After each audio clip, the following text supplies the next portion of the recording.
El candidato presidencial del movimiento Creo, Guillermo Lasso, indicó la tarde de este lunes 8 de febrero que esperará que el Consejo Nacional Electoral termine de contabilizar los votos al 100%. Indicó que hay aproximadamente 5.500 actas con novedades que representan aproximadamente el 13.5% del total de actas del proceso electoral y cerca de 1.6 millones de votos que podrían invertir los porcentajes que actualmente lo ubican en el tercer lugar. La noticia requiere profundidad. En Notimundo están los protagonistas de la noticia. Y a esta hora saludamos al doctor Ramiro Rivera, analista político. Doctor Rivera, muy buenas noches y gracias por acompañarnos. Le saluda María del Carmen Álvarez. Muy buenas noches, María del Carmen. Gracias por la entrevista.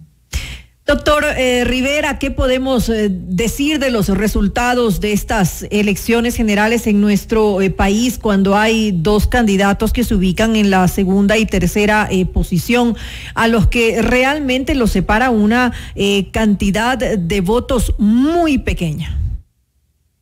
Bueno, primero queda claro la derrota del correísmo, porque habían hecho toda una laraca y un aparato publicitario para vender la idea de que ganaban en la primera vuelta.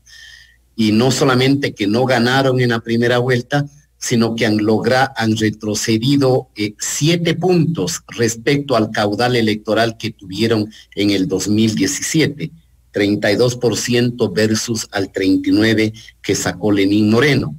Lo segundo, que ese 32% del candidato chavista es su tope máximo. Es decir, más allá de eso será absolutamente difícil que pueda crecer o incrementar su acervo electoral. Tiene enorme resistencia. El otro dato es que 68% de los ecuatorianos, es decir, más de las 2/3 partes, no han votado por el correísmo. Acabo de escuchar la declaración de una de las líderes respetables de Pachacuti y de la CONAIE, y dice que bajo ninguna circunstancia votarían por el correísmo. Hay obviamente la sorpresa de los votos del candidato Hervas de la Izquierda Democrática, que ha logrado un buen caudal electoral, quizás por una campaña novedosa, un mensaje fresco, el haberse sintonizado con las nuevas generaciones a través de las herramientas digitales, el TikTok, etcétera. Y tenemos un empate en la en el segundo puesto. Yo creo que no hay que ser adivino para decir que es altamente probable que el próximo presidente de los ecuatorianos será, ya sea Yacu Pérez, si queda definitivamente en el segundo puesto, o el señor Guillermo Lasso, si es que él queda en el segundo puesto.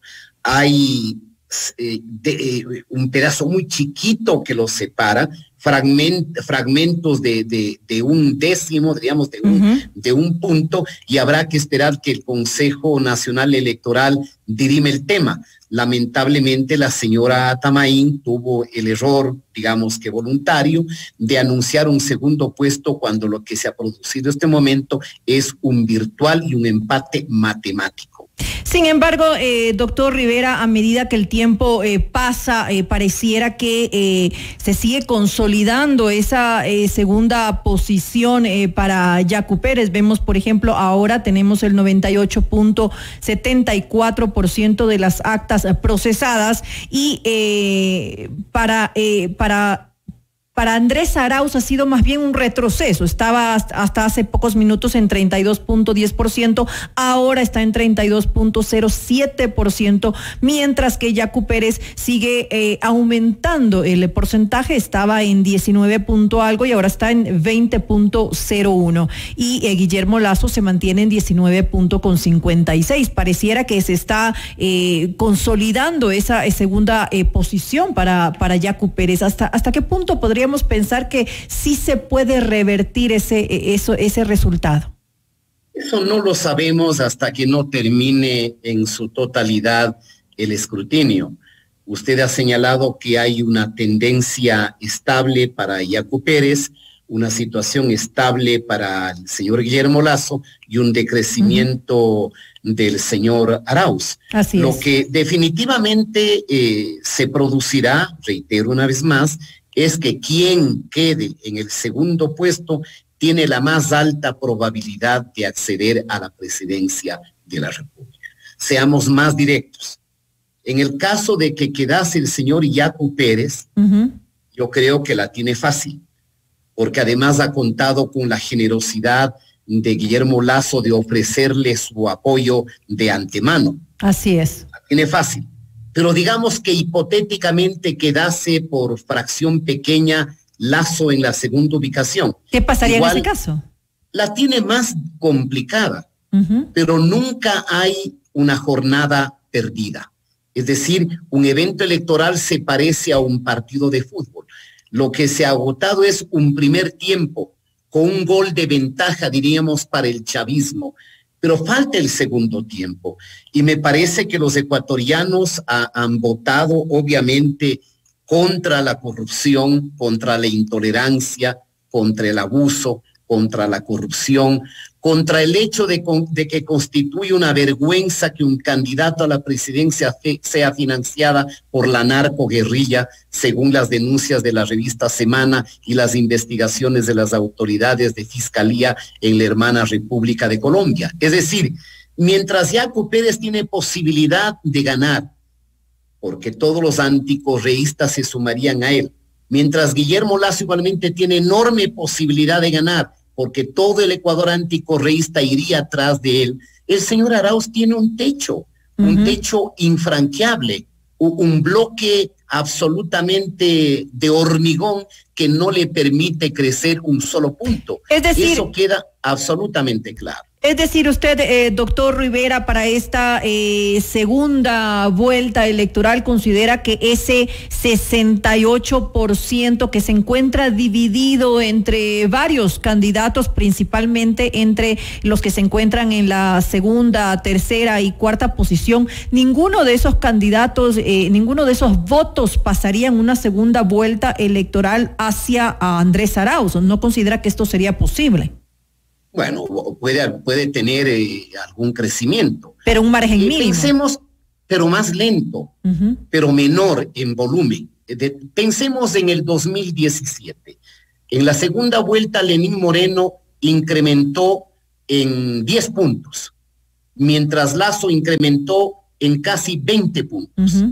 De tal manera que lo evidente es que usted tiene un 68% que le ha dicho no al correísmo, porque su campaña fue voluminosa, fue multimillonaria, fue agresiva, y como nunca antes en la historia, un candidato llegó a la actitud de ruindad humana en que, utilizando la miseria, el hambre y la angustia de la gente, le ha ofrecido $1,000 por cada voto. Eso nunca antes hemos conocido. Si hubiese estado en vigencia el antiguo artículo 172, se habría configurado el delito de la compra de votos y el señor Arauz sería derechito a la cárcel 5 años, además con la pérdida de los derechos de ciudadanía. Pero como el aparataje del correísmo armó un ordenamiento jurídico a favor de la impunidad y de la corrupción, eliminaron ese artículo en el actual Código Orgánico Integral Penal. En todo caso, la mayoría de los ecuatorianos no quiere el retorno al pasado.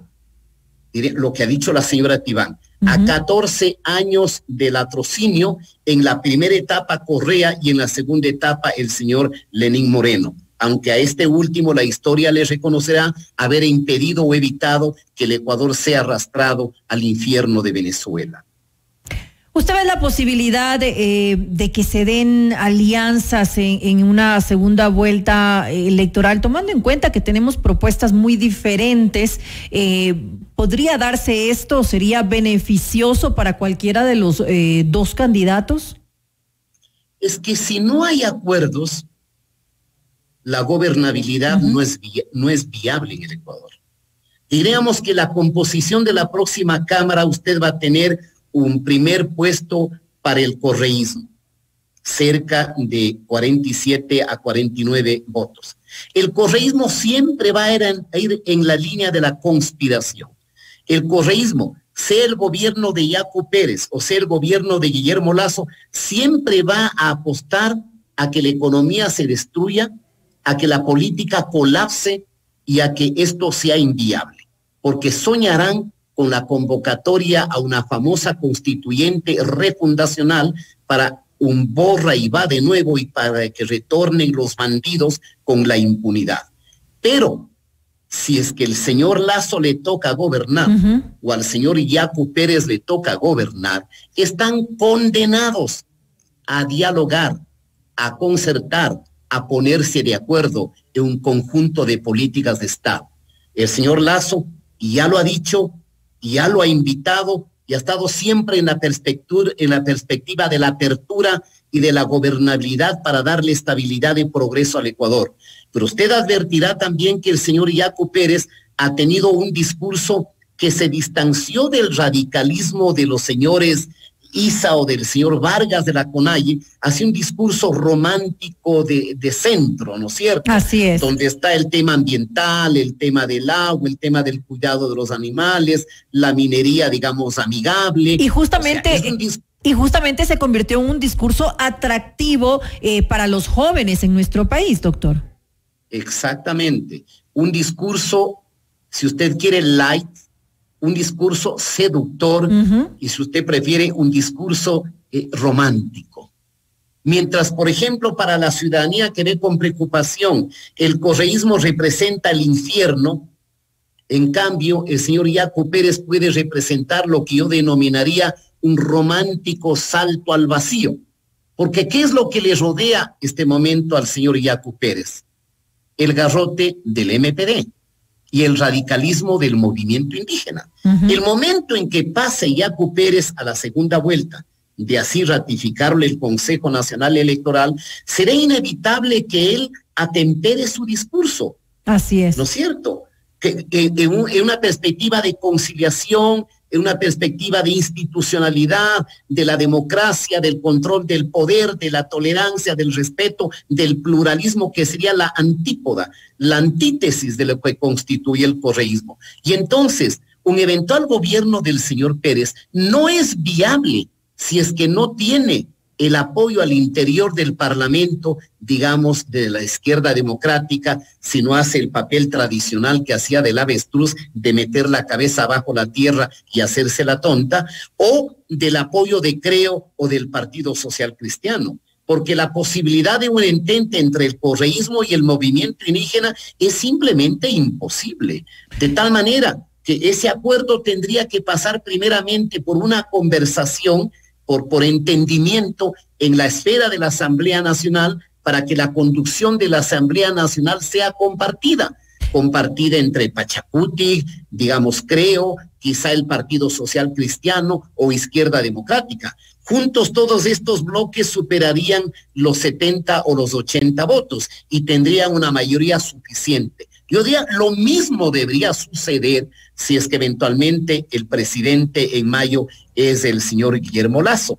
Primero, tendrán que acordar con su socio, el Partido Social Cristiano, un acuerdo de gobernabilidad. Y si queremos un país incluyente, un país diverso, en el que todos tengan un sentido de pertenencia a lo que representamos, no pueden excluir ni a Pachacuti ni a la izquierda democrática. Totalmente de acuerdo con esa visión, porque es justamente lo que se requiere, lo que se necesita en nuestro país. Se debe unir, pues obviamente, todas las posiciones políticas necesarias para poder gobernar de forma adecuada. Doctor Rivera, lamentablemente se me quedaron algunas cuestiones, algunos cuestionamientos que me hubiera gustado hacerle, pero bueno, por cuestiones de tiempo, pues ya estamos pasados, así que le agradezco por habernos acompañado. El doctor Ramiro Rivera, analista político, nos ha acompañado en esta entrevista.